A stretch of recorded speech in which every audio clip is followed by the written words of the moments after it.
Hey, everybody, guess what? It's time. What? It's Thursday. It's Thursday noon Pacific time, which I used to say good morning, but who am I saying good morning to? The Pacific Ocean?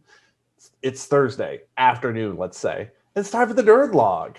I am super excited. We have two guests, and we have one of my favorite co-hosts. We have Rachael here. Rachael, say hi to the people. Tell them what you do for New Relic. Hello, everyone. I'm a developer relations engineer for New Relic, which means that I hang out on Twitch. You can check me out at twitch.tv/jailcodes. And I also co-host the New Relic, and I get to talk to amazing people about what the heck FedRAMP is. Oh, I love it. Also, I now have the Twitch view open, so I know which direction everybody is. So I'm going to point diagonally downwards to James. James, thank you so much for coming on. My say hi to pleasure. the people and tell them what you do for New Relic. Hi, people. I am a security and compliance product manager for New Relic. Been here about 18 months. Nice. Where were you? What were you doing before? What's James's journey to New Relic? I'm a lifelong geek. My first email address was given to me in 1972. Oh, nice. I know. I usually win the contest where people say, but I remember when, and I can usually win those contests. Wait, email. I have a question. Do you remember what your email was? I do. And it actually still worked up until about 6 months ago. Oh, wow. And then the university decided that they were no longer going to do email forwarding for people who had long since vanished the campus. So yeah. Well, that would have been the days when that was mainly who you could email, right? Is other people on other college campuses. Yeah. Yep. This is true. And we've made Greg wait so quietly, so patient. I'm going to look back at the Twitch stream so I know. I'm going to point downwards now to Greg Poirier. Greg, say hi to the people and tell them what you do for New Relic. Hi. I'm an architect in our telemetry data platform group. So we build like the foundational infrastructure that New Relic sits on top of. And I build all things compliance. I work closely with our engineering teams to figure out how we build a platform that helps meet the security needs of some of our customers with the highest sensitivity around data security and privacy. Nice. And, we're seeing this as a growing thing. I mean, obviously compliance has existed as a concern for a long, long time. But, when you do even a basic AWS cert or a basic any other cloud platform cert, there's compliance stuff in there like right from the start, which is a change from when I got my start. So when in sort of the heady days of like platform as a service, when you were first time at Heroku or something, you would get like questions about it. People would ask about it, but it was like, you're kind of not in the right business, where we were sort of turning away like banking and like medical records and stuff and being like, I don't know what to tell you. And in fact, my journey to tech is I started in tech as a tech support person at New Relic way back in the day. And then I left to go become a full-time developer. But, we would get these questions and be like, oh, do you have this kind of compliance, that kind of compliance? At the time, it's like, no, we haven't even IPO'd yet. Good luck, and right. Like, so many startups, there's a long period where, anybody can see any data, right, in the org and so on and so forth. And so what does a compliance person do? I like, how does the year space out? Like, is it like, hey, we're on this compliance project right now? Or is there always some compliance issue that you're looking at? Or how does that actually work? Yeah, it's continuous. It's funny. There's actually a term in like the FedRAMP sphere called continuous monitoring.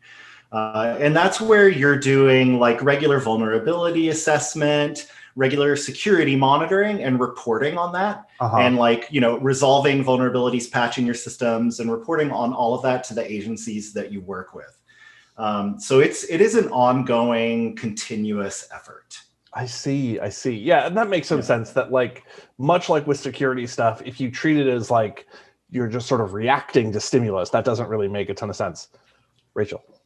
I still don't know what FedRAMP is. Oh yeah, I don't know what FedRAMP is either, and I don't know if the people know either. So the first real question: KS FedRAMP. It's the Federal Risk and Authorization Management Program. James, do you want to take this? He is far more versed in like the regulatory space of this. Yeah, so FedRAMP is kind of an interesting. It's an attempt on the government's part to make it easy for government agencies and departments to do their security and compliance work. And the premise of it is that why not go to an arm of the federal government, get your system and your people and your processes all checked out, and you sort of get a stamp of approval. It's kind of like going through, Consumer Reports or Carfax or something like that. And then other agencies, rather than starting from zero and they're doing their own security scrutiny, they can look at the work that was already done and the ongoing work, that continuous monitoring part that Greg mentioned, and they can take advantage of that. So it's leveraging work and making the whole process more efficient. So as taxpayers, I'm actually happy about it. So I suppose the concept there is that it's something like, rather than each agency having to do its own verification process, it's like, hey, you have whatever, what is it? It's not in levels. It can't be a binary thing, right? Like, oh yeah, you're FedRAMP certified? FedRAMP certified? No, it's got to be like, hey, you have, level A23, or how does it really work? So there are different levels. There's like light impact, there's moderate and high. We are New Relic went for moderate because that's really where the bulk of the security requirements are. And they do get higher and higher and harder from a people, process, and technology standpoint. So we're FedRAMP moderate authorized. Right. So that would be like, light would be like, hey, we deliver bagels to the office, or like, we deliver a technology service that somehow never really touches like actual data. I don't know. I mean, I can't think what would you say that's like a light? We don't. I think light. My honest answer, my light is for vendors who really aren't serious about their security. Greg and I were joking about this earlier today. It's like, well, what's the difference between light and moderate? Greg went down through the list and actually looked at it, and there's all this geeky, nerdy security stuff that light doesn't cover. Yeah. But moderate is a solid security requirements. Yeah, I mean, I can imagine like you could engineer for light. Oh, Rachel, you don't have to raise your hand. You just talk over us. I'm polite. Right. What I wanted to know is, what are the geeky, nerdy things that differentiate light from moderate? And it sounds like we've recently completed a project to like move New Relic into that moderate authorization.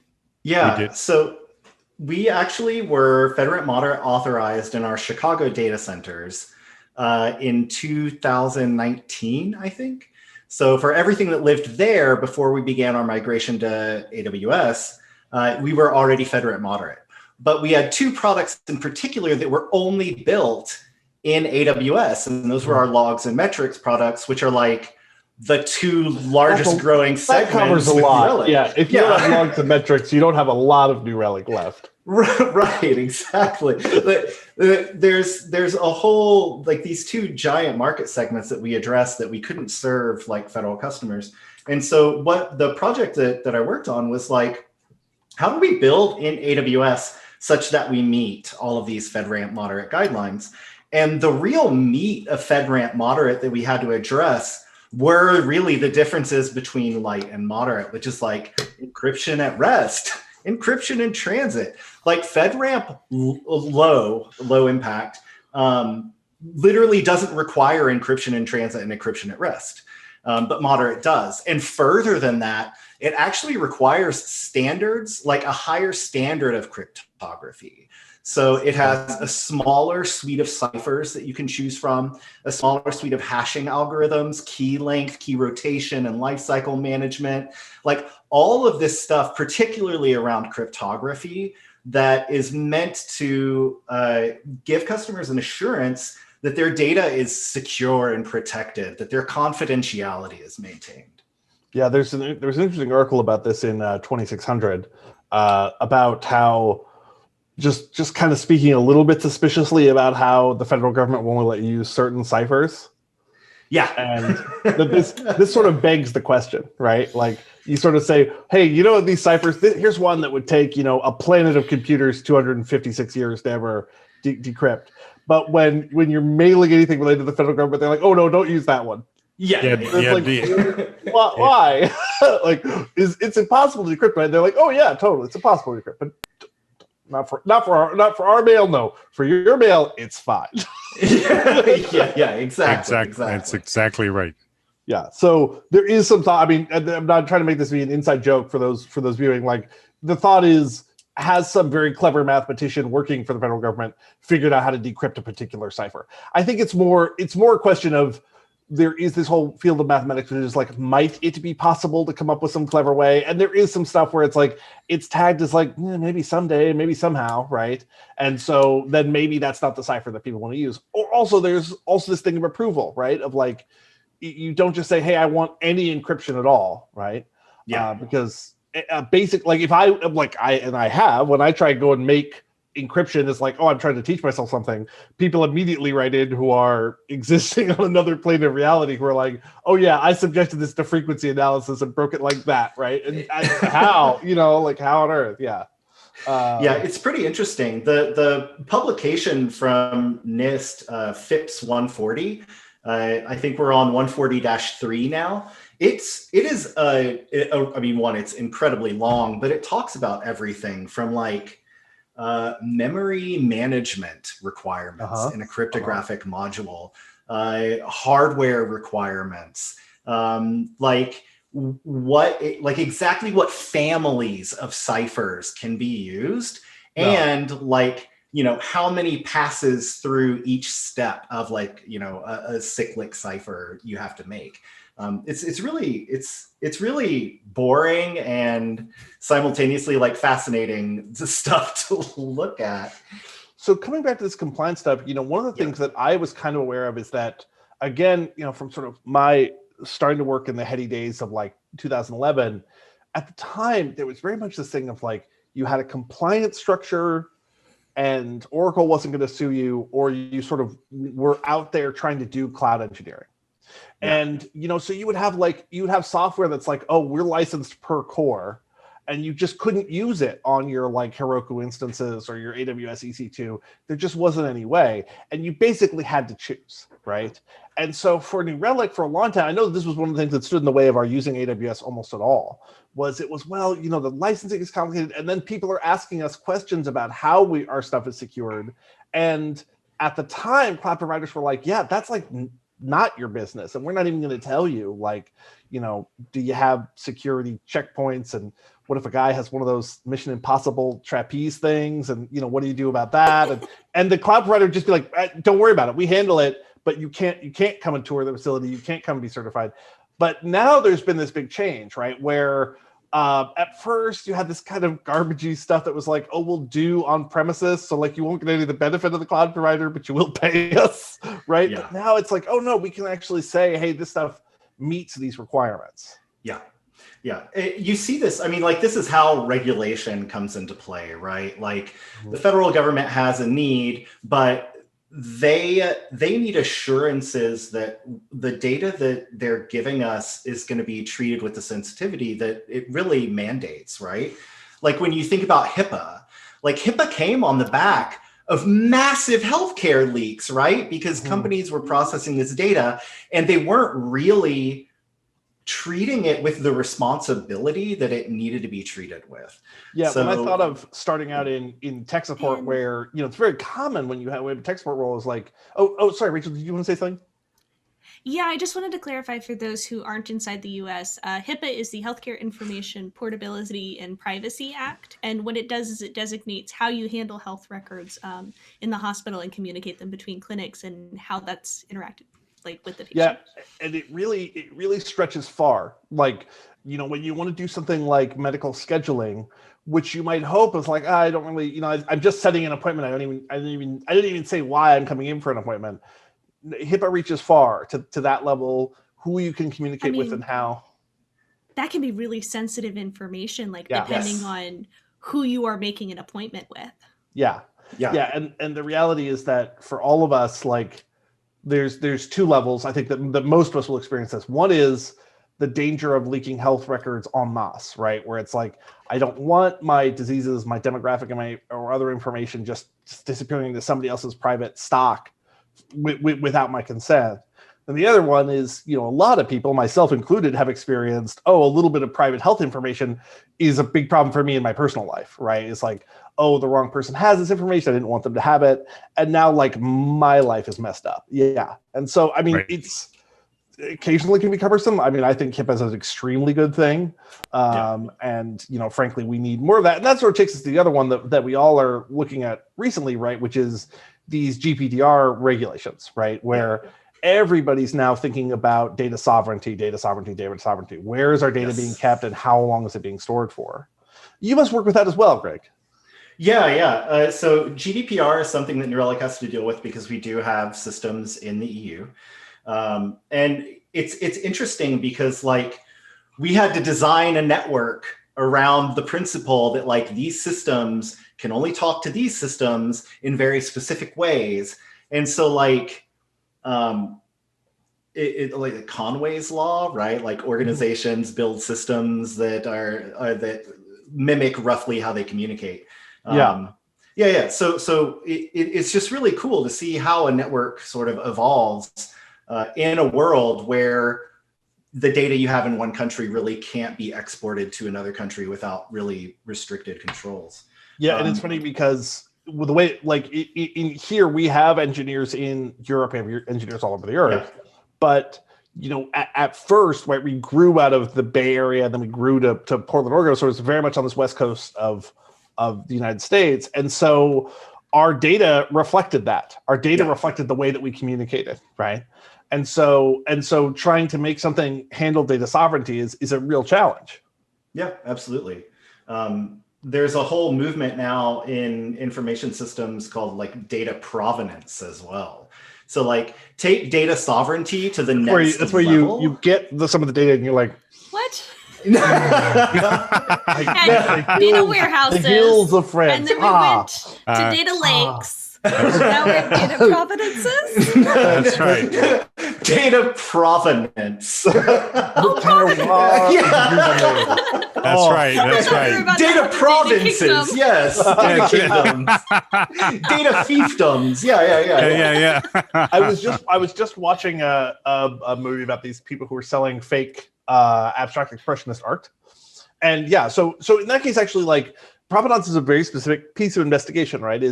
Can you document what hands this thing has passed through? Yeah. Right. And so it's actually it's not even like a practices thing. This is like a very, very straightforward like information theory concept. Is like, what hands did this go through to get to here? Right.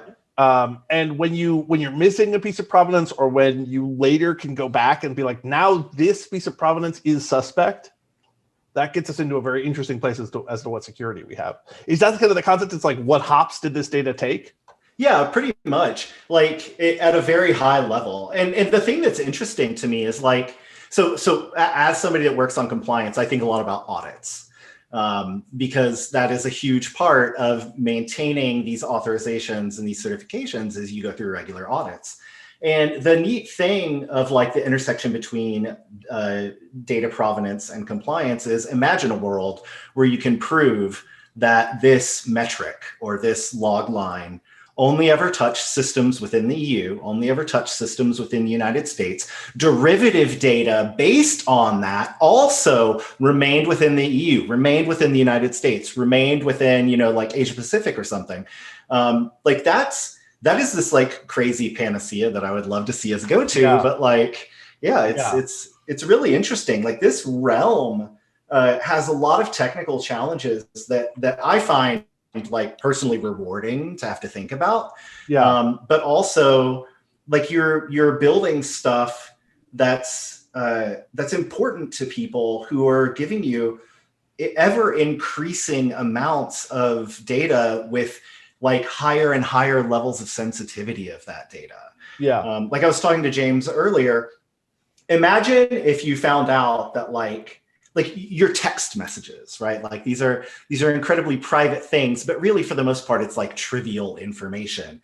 But you expect Apple to like encrypt those, to keep them away from prying eyes, to make it so that other people can't read them. And like as cloud service providers, developers, as software like SaaS providers, as data warehouses, like the evolution of operations, DevOps, and all of that has meant that we've gone from accepting CPU utilization, RAM, disk utilization as like metrics to like from that core ops sort of persona to developers. I'm having trouble hearing you. Whoa. Okay, calm down, Siri. Gotta turn off those. Speaking of gathering a lot of data that we maybe didn't expect. Sorry. I really like the idea that, like, you know, when I was first doing tech support, it was like I was like, hey, we're sending a metric accidentally that includes username as a parameter. Right. And I was like, hey, we don't want to link people's usernames. I knew it wasn't that serious. I was like, oh, look, this one has like names and size of purchase. I'm like, that's a little much. Let me get in touch with the client and tell them that. When now we could be releasing, like, you know, like, again, you can intentionally send a great deal of data to New Relic. And so it requires some very close examination. It really does. But the thing is like, having a platform with all of these security controls built in means that, like, maybe they want to send that data, right? Like, as we make these observability tools more and more accessible to not just operations engineers, not just developers, but product managers. Like, if you look internally at how New Relic uses New Relic, the whole business uses New Relic. Yeah, I use New Relic on New Relic, which is, I mean, I'm a marketing person wearing a lot of makeup, and yet I still am like, oh, I'm going to go look deep into what's going on with user behavior, because it's a big piece of what I do. And that's really, like, that's confidential information. That's a really business critical stuff. And people are ever more trusting us with that kind of data. And so it's, you know, it's something worth taking seriously. It's something really to kind of ingrain in how you think about building software. Yeah, this is something I mentioned is, like, don't try to do observability, like, you know, provide observability services and then talk about that customer, like, at all. You know, of course, lots of people have confidentiality agreements. We can't speak about them. Some people you can produce, but just like, leave it to the side. You know, like, don't go crack a beer and be like, you never guess who I talked to today, right? Like, because you know a lot, like a lot of information leaks out implicitly from what we know about these people operating. Now, so we've got this FedRAMP moderate. Yeah. How does that change kind of the day-to-day for users who are not like federal government contractors, or does it at all, or is this really a pretty specific change? Yeah, so it has, like, there are subtleties, kind of. So what we are building in AWS is this infrastructure that adheres to these FedRAMP standards, right? And in order to move quickly, you know, we had to compromise on some of those things for the majority of our customers. So it's just, like, slightly different. But what we were able to do, because we waited to do federal customers, which we knew was just going to be a lot more work, it gave us the time to examine the platform and say, oh, instead of, you know, forcing all of these teams to go roll out these encryption libraries, what if we can build that into the platform, right? And so we take more and more of what's required and really bake it into how we build software in AWS. And we're getting closer and closer to being able to just roll that out everywhere. Like, this is just how we will do infrastructure. Or we will do, like, some components of it. Like, we'll have some buttons that we can flip on and off based on, like, effectively cost, right? But then, besides the technical aspect, there are real operational components to FedRAMP, like how we do business. Like, one of the differences between FedRAMP low and FedRAMP moderate, for example, is literally, like, disaster recovery. Like, there are disaster recovery and incident response controls on both, but for FedRAMP moderate, you actually have to have alternate physical processing sites. Like, you have to be able to ensure that if you lose an entire physical location, there is somewhere else for business continuity to happen, for customers to continue to be able to, like, function and use New Relic. And so, like, that's something that we have to deliver to everyone. And you have to test it on a regular basis. And Oh man, I had something That so makes a smart lot to of say. sense because like there's these natural disasters that happen and they'll literally take out a data center. Like I Yeah. think it was recently in Germany they had like a data center burned down and people were Yeah. just like where is our data right now? Oops. Yeah. Or there was the really good one in for Bitcoin mining where it was like a single supply stream of coal failed, and then like a huge chunk of the Bitcoin processing that was currently happening went offline.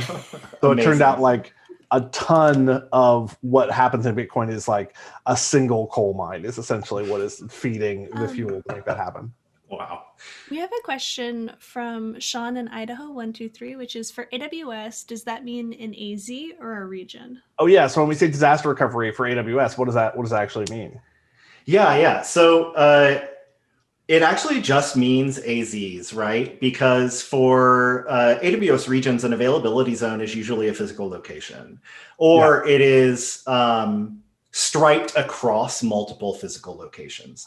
Yeah, and so when we promise when you have two AZs within AWS, you are saying that like a single, if Zeus gets very upset, he can only take out one AZ at a time, right? Yes. You can if you destroy a physical location, you only get a single. That's only a single AZ that you should take out. Yeah. If New Relic did lose, for example, all of US East 1, we could still stand up infrastructure in another region fairly quickly in order to take over the data processing that we have there. It would be non-trivial, and we'd really have to work with Amazon on it. But yeah, it's pretty amazing, like the level of physical redundancy that AWS actually builds into just a single region in general. It is quite funny how we all de facto like learn these things though, because when certain stuff goes out, like when a certain group of companies go out, you're like, this looks like one availability zone. I bet you $50, and then like hours later, like, yep, US East 1 down. Like that's why. Yeah. Bunch of these people don't, they may feel they have two AZs, but they don't actually for some functional reason. Yeah. I'm realizing that I only know US East 1. I don't know any of the other regions. Yeah. There's I think there's like 18 regions around the world now. Yeah. Oh, there's more than that, I think. Really? The big ones in the US are US East 1, US East 2 now. And US West 2 is also huge. Yeah. And there's certain like interoperability things you get kind of stuck in one region, so you end up like using one all the time. But yeah, region doesn't guarantee that you, or AC doesn't guarantee that you're any like physically closer to something else. That's what you would use region for. Yeah. So what else I want to talk about with FedRAMP? I like this stuff. I was going to make some joke about how we all used to eat kosher hot dogs because we thought they were better, and that this was in some way comparable to being like, I don't necessarily need this restriction, but this does make me feel a little safer to know that you're doing it. And it makes a lot of sense to say, hey, as having things like a continuous disaster backup plan, disaster recovery plan, obviously, even if you don't absolutely require that for your process, like it's still pretty good to have. Yeah, absolutely. I think that it's funny. When I first got exposed to compliance and FedRAMP, I had that like checkbox mentality where, and this is like when you learn anything, right? You're like, oh, okay, yeah, there's all this stuff. And it feels very... When I was doing FedRAMP this week, I was like, whoa, do I have to? Can I do something fun like logging? This is really good. I'm sorry. Go ahead. No, it's okay. It's okay. Like this is like the journey of figuring out like the intersection of compliance and security. Yeah. Because I think security is fascinating. I think it's a really interesting subject area, and understanding that these frameworks really are just about setting documented standards for security. I don't know. It really changed my relationship to the work that I have and how I get satisfaction out of it. Yeah, and I'm like, I too, like, it sounds boring when you're doing security, and sometimes when you're watching, just this week, I watched my security compliance video, which was unchanged from the time I watched it last year, and I was like, oh, this isn't the most fun thing I've done all week. But at the same time, like when you start following like how security works and how security happens in the real world, it's fascinating. Like Ian Coldwater's stuff on cloud security is great stuff. Like I don't ever really want to compete at capture the flag or worry about shell escaping or something, but like watching security failures happen is great. Rachel? Yes. I think maybe it's because when we talk about security, we talk about it in terms of the additional effort that we have to do as developers instead of talking about it in terms of, I am in a fight against a real life hacker. What do I do to protect my system from a real life hacker? Yeah, something I genuinely think about, like Chaos Monkey and the other chaos engineering projects, is like, Chaos Monkey just created an enemy, right? It created like a perception that there's something like you're doing a game, you're playing a thing, instead of just being like, oh God, why not just store like this config in a backup location for the 30th time? Like I don't want to check off on rules. I'm sorry, James, you're going to say something. Oh, I was just going to say, Rachel's right. The things like the capture the flag efforts are just amazing, and they get the adrenaline going, and that's kind of the juicy, more fun side of security. Yeah, and it is interesting how I think you need both. It's one of the reasons I don't do security, because I'm like professionally an idiot, and like there'll be all these things that I sort of know I should be doing but don't do, which means I love doing DevRel. I love making projects that sort of just work. I love talking about how we think about security compliance, how we can make it happen on our team. But there's an interesting combination for security people of both being like fun experimenters, but also people who when they go camping, they don't forget anything. Like when they go to make chili, when they're backpacking, like they have the dehydrated cheese that they meant to carry with them, right? Whereas myself, like I regularly find coffee cups in my shower. And I don't know, like it's something in the morning routine. I don't know what's going on there. But it's the toothbrush. Yeah. So, it is interesting. Like it requires a certain outlook to really get into it. But it's much deeper than you would think, and it is a continuous process. Absolutely. There's a psychology aspect to it, because there's certainly the cat and mouse side of attacker and defender, but then there you have to think about things like the unexamined assumption. What is the person who's designing the system? What have they overlooked? Where are the potential leaks or weak parts of a system? And that's one of the reasons that standards are a good thing. You can look at system A, system B, system C, and kind of all measure them against a common yardstick of how hard is this thing to break into. And that's a good thing for our customers. And that piece is so fascinating about focusing on systems. I was reading the best longitudinal paper in the Lancet about 2 months ago that talked about the change in anesthesiology. A friend of mine went in years ago to the doc, and they were getting surgery on their knee. They're like, "Oh, I'm a little nervous," and the doc said, "Oh, don't worry. Hardly anyone dies under general anesthetic anymore." and boy, that didn't help him. But when you actually look at it, it was close to like 2 in 10,000 would just die every time general anesthesia was done, and that was in the 1970s up to about 1981. And the system at the time, when someone did die, was to everybody say how stupid that anesthesiologist was. Now there were one of the classic examples. You can always find pictures of it. There's this machine that's like level of O2 and level of nitrogen that's being fed to the patient. Mm-hmm. There were 2 knobs. One went like this to be like more alive, and one went like this to be like more alive. Less nitrogen, more oxygen. So if their heart rate's dropping, you have to turn this one this way and this one this way. And the way that you work, you cannot look at them. They're over here while you're looking over here. And that was the system. And when someone screwed it up, they'd say, "Oh, what a bad doctor. They made a real mistake." And so it was. There's one guy who's largely credited, whose name just escapes me at this moment, who sadly his daughter did die during general anesthesia and some dentistry, and he just said, "We have got to reform these systems to make them less vulnerable to errors and stop blaming individual actors for a systemic problem." And so the rate now, it's like 1 in a million. It is just an incredible change. And the before version was rare enough that it was easy to psychologically ignore. It might only happen to you twice in your career, right? And you would just sort of not worry about it. Right? 100,000 patients is a lot of patients. So that really fascinates me. That's the psychological aspect of recovering from failure. And how do you say, no. Like, of course, you can always find an individual actor to blame, but how do you go back and look at a reform system? Absolutely. That's a really great point. Oh, sorry. Go ahead, please. No. You're fine.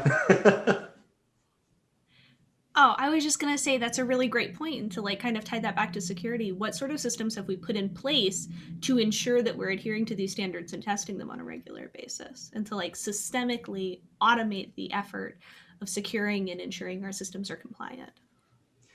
Yeah. So this is like, that's the part that we're really focusing on right now, is like, we have cobbled together a bunch of ways that we kind of audit, right?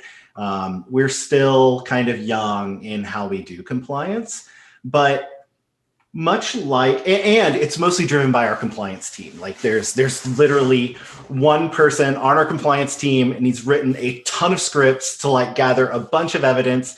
They run and it says, okay, everything's fine, right? And then we have like a bunch of other tools, like AWS has AWS Audit Manager that you can use to validate all of your AWS infrastructure. And there are a lot of things that we cobble together to do this, as well as just like manual spot inspections. But what we're kind of seeing like in the industry with this like DevSecOps movement is this like left shifting of all of that into like just how you build software. So like one of the things we're looking at, for example, is a tool that whenever you go to check in Terraform code, Terraform is an automation tool you can use to manage cloud infrastructure. So we use AWS, we use Terraform to manage our AWS infrastructure. And when we do a pull request in GitHub, you can have this tool actually check your Terraform against policies. Yeah, so it would say something like, oh, your EBS volume isn't encrypted, or something like that. And then there are like even tools in AWS called like AWS config. And what you can do in AWS config is actually say, okay, this is how all S3 buckets should look. This is how all EBS volumes should look. This is how all Aurora databases should look. And you can find deviations from those policies using tools that AWS provides. So we use kind of like a mishmash of all things. And what we're trying to kind of do is like, get to a place where we have a consistent interface between our compliance team and our engineering teams, so that there's just like an API, right? And you can very easily integrate all of these things. And so that's like the next level where we want to yeah, it really is a transformative thing to left shift this compliance, because frankly, most people functionally are still not all the way into Terraform or any other kind of infrastructure as code system. Yeah. So when infrastructure as code was my whole life, when I worked at Stackery, you go in and say, how many of you have a text file somewhere that's a bunch of variables and other settings you need to do to stand up a new instance? And like everybody in the room kind of sheepishly raises their hand, right? You got to set this as, you got to go set up one little EBS volume over here to go in and store that piece of the data. And so, it's not something where you can say, oh, good news, we have a Terraform checker now. We just gave this tool that we're just sort of going to hand out to everybody, and it's implemented, and there you go. Sometimes you have to go in and say like, hey, your whole practice needs to change a little bit. And absolutely. Fairly recently, maybe 7 years ago, 6-7 years ago, it was really kind of it was like a religious thing with backend developers. They didn't want to worry about this, right? In the same way that they erroneously were like, oh, front end is not as hard as what we do, they were also like, we don't want to worry about operations, right? Yeah. Like, I don't care what hardware my code runs on. And how much the industry has changed technologically is not huge. There's still a lot of stuff that's really living on that system, but the culture has already shifted, where you will not hear people being like, oh, I don't want to learn Kubernetes, I don't want to learn containerization because I'm quote unquote, I'm too smart. I'm too smart to challenge myself. Like I'm too important to worry about that stuff. Like this is real stuff that we have to like figure out and deal with. Yeah. Well, it's interesting that you mentioned that. Like we've seen the industry transform over the last, honestly, 30 years, like most, like over the course of, most of our lives, where it's all about trying to reduce bottlenecks. So like, if you think back to before test-driven development, right? Like you had your software engineers and they would labor under waterfall for 6 months to get to a release, and then it would go to QA. and QA would test it, send it back to software, QA, right? And it took forever to get stuff out. And so they were like, well, what if software engineers just tested their own code? Yeah. Right. And that really was when you first said it, you said, that's not my job and I will that's not what I do. Yeah. Which is a wild thing. It's like, I just make cars. And if they drive or not, that's not my fucking problem. Right. Exactly. Exactly. And then it's like ops to development, DevOps, and then now DevSecOps, right? Security and compliance is going to get rolled into all of the ways that we do stuff. It's really exciting to watch. Yeah. I wonder how much of that is related to the dependencies that we have nowadays and the tools we have to facilitate our jobs, right? Like if you were an ops person, your whole day could be filled up with deploying various services. But if deploying a service is like a push of a button, or like in my case, like you push to main and boom, it automatically deploys, right? Then that's no longer a job. Yeah. So now you're a developer who configures some of your operation software. It's kind of like you said, like you're actually saying like, we have set up this testing on each branch and it's going to let you know whether or not this Terraform code is matching our compliance regulations, which means you need to sort out the compliance regulations before it gets merged. Exactly. And like, yes, the thing that's really interesting to see with like tooling and with these transformations is how it frees up the people that used to deploy the code to like go to the next layer up in the stack, right? Like if you were managing hard infrastructure, if you're managing bare metal, like what do you do when you go to AWS and there's EC2? Well, you build the platform that other people do so that they don't have to talk to EC2, right? Yeah. Like, yeah, it's exciting. And that is an interesting thing to me. Like, there's this question that Kelsey Hightower asks when there's this question of like, well, does this technology mean we don't have jobs anymore? So like, does serverless mean that we don't need operations people anymore? It's somebody else's servers. Yeah, right. Yeah. Well, and I mean, it's true that you don't need to know Linux memory management if you are really bought into serverless as a shop. Sure. But very rarely does that mean you fire anyone.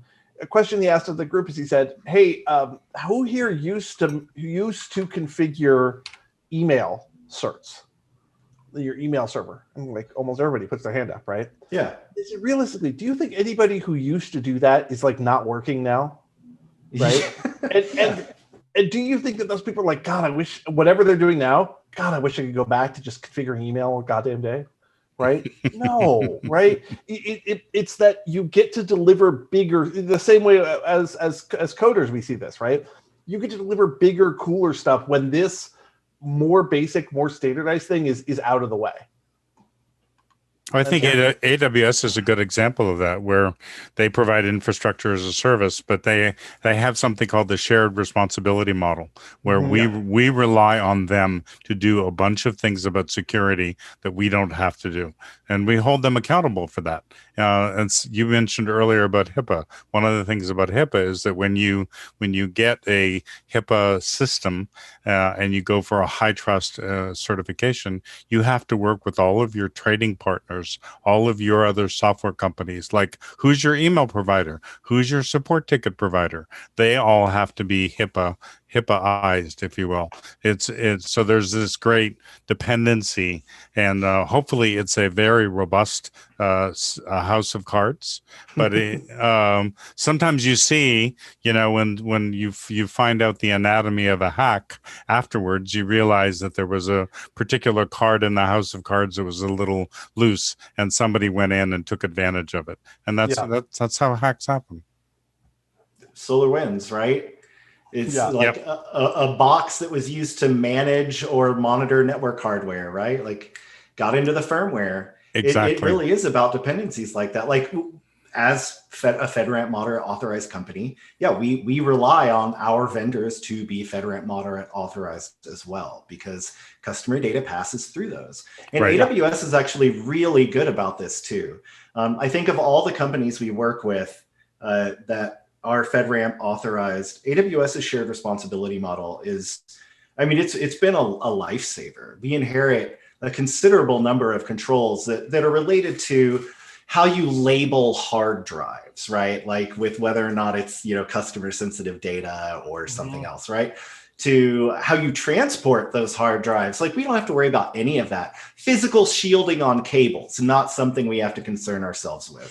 And they really do a good job of laying out like, here's your job, here's ours. You sound disappointed about the physical cable thing, Greg. Well, everybody likes blinking lights. Okay, I was just thinking again about like the like full disk encryption and like at rest encryption and how like you're in that case you're defending yourself against someone getting into an AWS data center and getting out a hard drive, which has never occurred. But I mean, there you go, right? Like preparing yourself only with things that have happened in the past is not a great spot to be. I'm just picturing the first time anybody ever breaks into an AWS data center, they're immediately like, okay, we're moving all our data centers to the ocean. And they just take the shipping container and drop it to the bottom of the ocean, and it never happens again. There's these Microsoft underwater data center projects to bleed heat into the ocean. I'm always just like, I just want to put on a snorkel and find some Microsoft, some Minecraft logins. I want to go get it. Submarine sales have gone way up. Yeah. This would be the Atlantis region, right? Mm-hmm. Yeah. Really good. What could go wrong? on that note, I think we can wrap it up unless there's stuff we wanted to make sure. Normally I ask like how do new users use this? I would say we're gonna post a link in the chat, and you'll also see it under the YouTube video of hey, here's if you want to learn more about FedRAMP or what it means to you. And I think for an individual viewer, if you're really curious how you're going to use this, it is so nice if you are trying to pitch this tool back to your team. Because you will get these questions back, often from people who like do want to pursue this with you, who want to say, hey, what kind of security are we looking at here? Especially if they are using no observability tools now, or they're not super cloud focused or whatever. It is fun to be at these conferences and say like, move fast and break stuff and just be agile and just, if it doesn't work for the user, just fix it, over the weekend and have a ping pong table at the office. It's real fun. It's like, well, okay, what do you do? It's like, oh, we take people's banking information and buy cryptocurrency with it. It's like, yeah, this isn't that, like that philosophy is not going to work that well here, right? So, so if you are curious about that, you can absolutely take a look at that, and it really gives you good ammunition to go back to your team and come back and say, hey, strawberry smoothie brought to you by the housemates. Come back and say, hey, this stuff is already handled with using New Relic, so it's not something that we're going to go ahead and define for ourselves. Yeah. Is the question like what businesses care about the fact that New Relic is now FedRAMP moderate? I think all of them? Is it just? Yeah, it's very relevant. It's it's a federal government standard, but we actually get a lot of mileage, a lot of very positive traction about our FedRAMP authorization for banking, for transportation, for manufacturing, for utility grids, for gaming, as in like gaming, gambling, and casinos and that sort of thing. Yeah. Just because these are all high value systems, they're either lives at stake, or there's a lot of money at stake, or they're protecting important company assets. So it's applicable across really all of we have, I don't know how many thousands and thousands of customers at this point. I lost track a year ago, but it ends up being very, very applicable across the board. All right. Well, thank you so much, everybody, for coming out. If you're watching this, okay, wait, do your closing things, Nico. We gotta do our closing plugs. I'm not just gonna close the stream this time. Check out the Nerd Blog every Thursday here on Twitch at twitch.tv/new_relic. New Relic was taken, and they don't apparently give you those, even if the account hasn't done anything in years. There's the space in New Relic and the handle. That's right. It makes sense. Nerdlog is every Thursday. We'll have Nerdlog user stories on an irregular basis. We'll be talking to users directly. Come on down to FutureStack, which is in the future at a time. I bet, Rachel.